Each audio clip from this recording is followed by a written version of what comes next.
How to set an emergency number to call on the Samsung Galaxy S24 series.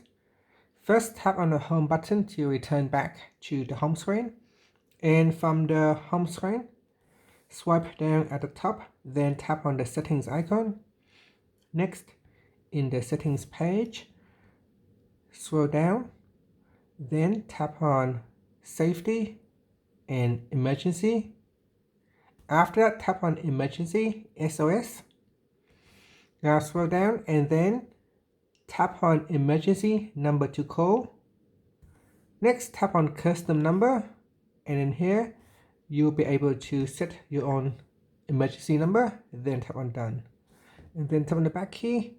Now you can see if I try to place an emergency number, it will call that emergency number. And that's it. Thank you for watching this video. Please like and subscribe to my channel for more videos.